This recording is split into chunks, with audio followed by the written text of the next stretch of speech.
तो ईडी ये कह रही है कि हमने मनी ट्रेल की जांच भी की है। बड़ी खबर इस वक्त आपको बता रहे हैं, ईडी ने कहा है कि हमने मनी ट्रेल की जांच भी की है। 4 रास्तों से गोवा पैसा आया था, ये ईडी दावा कर रही है। एएसजी ने कहा है कि हवाला के जरिए 45 करोड़ रुपए गोवा ट्रांसफर किए गए थे और एएसजी ने यह भी कहा है कि न केवल बयान बल्कि सीडीआर से भी इसकी पुष्टि होती है। सभी गवाह, सभी बयानों के आधार पर और सभी जांच में जो पेपर्स मिले हैं उनके आधार पर ईडी लगातार अपनी दलील कोर्ट के सामने रख रही है। ये भी कहा जा रहा है एसजी राजू की ओर से कि हमने मनी ट्रेल की पूरी जांच की है। गोवा में पैसा 4 रास्तों से आता था। कृपया भारी मात्रा में नकदी के आदान प्रदान पर ध्यान दें, यानी जो नकदी एक दूसरे को ली और दी गई है, कोर्ट उस पर फोकस करे कि इतनी नकदी आई कहां से और उसका इस्तेमाल चुनाव में क्यों किया गया। वैभव इस वक्त लगातार जुड़े हुए हैं। वैभव, क्या भी खबर है बड़ी आपके पास? बिल्कुल, देखिए अनामिका, जिस गोवा कनेक्शन का जिक्र लगातार सुबह से हम अपने दर्शकों को बता भी रहे थे कि कैसे इस पूरे घोटाले का कनेक्शन गोवा से है, उसको लेकर एसजी राजू जब आज पीएमएल कोर्ट में इस बात को लेकर स्पष्टीकरण दे रहे हैं और बता रहे हैं कि मनी ट्रेल आखिर कहां तक पहुंचा, तो गोवा का जिक्र किया गया और 4 रूट के जरिए गोवा जो है वो पैसा आता था, जो पैसा गोवा के अंदर कैंपेनिंग में खर्च किया गया आम आदमी पार्टी के द्वारा, और साथ ही हवाला के जरिए 45 करोड़ रुपए गोवा ट्रांसफर किए जाने की बात भी कही गई है। न सिर्फ इतना बल्कि बयान और सीडीआर के जरिए भी इसकी पुष्टि होती है। इस बात का भी जिक्र एसजी जो है वो करते हुए कोर्ट परिसर के अंदर नजर आ रहे हैं। उन्होंने कहा कि गोवा में 4 रास्तों से पैसा आता था, भारी मात्रा में नकदी जो है वो गोवा पहुंचाई गई और सिर्फ वजह यही थी कि गोवा के अंदर कैसे चुनावी कैंपेन करने हैं और चुनाव में कैसा पैसे इन्वेस्ट करना है, उसको लेकर पूरा खाका जो है वो इस वक्त कोर्ट रूम के अंदर रखते हुए एसजी राजू जो है वो नजर आ रहे हैं। सीधा सृष्टि आपका रुख करना चाहेंगे, जिस गोवा कनेक्शन का जिक्र सुबह से हम बता रहे थे अपने दर्शकों को, उसको लेकर पूरी तरह से कोर्ट रूम के अंदर पटाक्षेप हो रहा है। सृष्टि। बिल्कुल वैभव, जैसा आपने कहा, और गोवा इस पूरे मामले में शुरुआती दिनों से ही हाईलाइट रहा कि गोवा चुनाव प्रचार में पैसों का इस्तेमाल किया गया और जिस तरीके से मनी ट्रेल की बात कही जा रही थी, 4 रास्ते यहां पर बताए गए ईडी की तरफ से कि 4 रास्तों से ये पैसा पहुंचाया जाता था, ट्रांसफर किया जाता था और सीधे तौर पर भारी मात्रा में जो नकदी का आदान प्रदान हुआ है उस पर ध्यान देने की जरूरत है, ये ईडी की ओर से मेंशन किया गया है। तो आप देखिए कि साउथ कनेक्शन, उसके बाद गोवा कनेक्शन और कैसे मनमाने बदलाव शराब नीति में किए गए थे, पैसों की वसूली को लेकर जितने व्यवसायी हैं उनसे किस तरीके से पैसे वसूले जाते थे, भारी मात्रा में नकदी में ही पैसे दिए गए और विजय नायर की भूमिका इसमें बहुत ज्यादा देखी गई कि किस तरीके से वसूली करना है, लोगों को धमकाना है, पैसा कहां पर इस्तेमाल करवाना है। गोवा 2 बार 45 करोड़ रुपए 2 बार में ट्रांसफर किए गए हवाला के जरिए, उस बात की जानकारी मिलती है और किस तरीके से के कविता ने 300 करोड़ रुपए दिए, इस बात का खुलासा यहां पर होता है।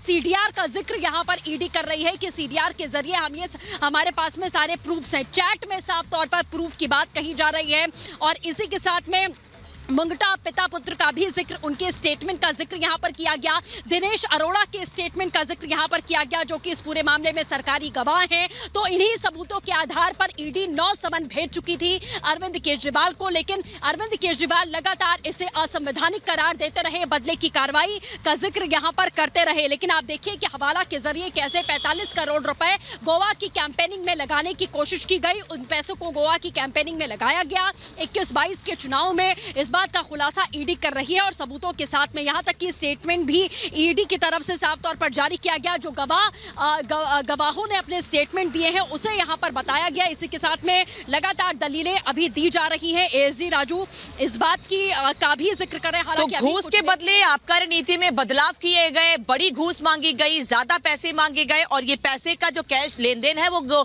कैश में हुआ था, यानी कोई अकाउंट में ट्रांसफर नहीं बल्कि कैश में हुआ था। और ये भी जानकारी मिल रही है कि इसके अलावा 2 बार अलग अलग तरीके से, एक बार 10 करोड़, एक बार 15 करोड़ रुपए भी ट्रांसफर किए गए थे। यानी एक तरफ कैश में लेन देन हुआ, वहीं दूसरी ओर आबकारी नीति में बदलाव किए गए। बदलाव इसलिए किए गए जिससे बिल्कुल अनामिका, एक एक करके कई ऐसी बातें हैं जो ईडी के द्वारा यहाँ पर कोर्ट में कही जा रही है, लेकिन इसी के साथ एक और बड़ी और अहम जानकारी जानकारी आपको देते हैं कि केजरीवाल ने किसी भी तरीके से सहयोग नहीं किया है। कल जब ईडी पहुंची हुई थी जांच के लिए और उनसे पूछताछ की जा रही थी, उनके द्वारा किसी भी तरीके से सहयोग नहीं किया गया।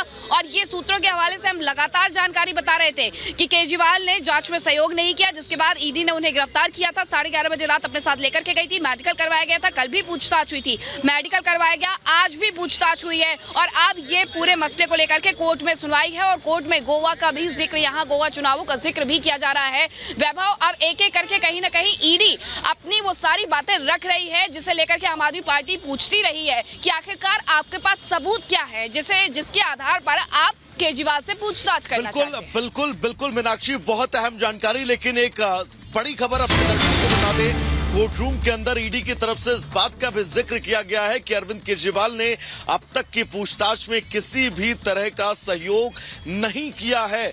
कल लगभग 11:06 पर अरविंद केजरीवाल को ईडी के दफ्तर लाया गया और ईडी लगातार अरविंद केजरीवाल से पूछताछ कर रही है। और अब कोर्ट के अंदर इस बात का जिक्र किया गया है कि अरविंद केजरीवाल ने किसी भी तरह से पूछताछ में प्रवर्तन निदेशालय के अधिकारियों का सहयोग नहीं किया है। और साथ ही ईडी ने इस बात का भी जिक्र किया है कि जितने समन अरविंद केजरीवाल, जैसा आप लगातार बता रहे हैं, और इसी बीच आपको ये भी बड़ी खबर बता दें कि एएसजी की तरफ से साफ तौर पर कहा गया कि जानबूझकर समन गई है। 9 समन आप सोचिए अरविंद केजरीवाल को दिए गए, बैक टू बैक उनसे सवालों के जवाब ईडी चाहती थी। 9 बार समन दिए गए और जानबूझकर अरविंद केजरीवाल ने इन समन्स की अवहेलना की है, ये साफ तौर पर ईडी की तरफ से कहा गया। इसी के साथ ईडी ये भी कह रही है कि केजरीवाल छापे के दौरान भी सहयोग नहीं कर रहे थे। जांच में केजरीवाल ने किसी प्रकार का कोई सहयोग नहीं किया, सवालों के जवाब अरविंद केजरीवाल नहीं देना चाह रहे थे। इसी वजह से हम इतने दिनों की कस्टडी की डिमांड कर रहे हैं, 10 दिनों की कस्टडी हमें इसीलिए चाहिए। इसी के साथ ईडी की दलील अब पूरी हो चुकी है और अब केजरीवाल की तरफ से अभिषेक मनु सिंघवी जो कि उनके वकील है वो अपनी दलीलों की शुरुआत करेंगे।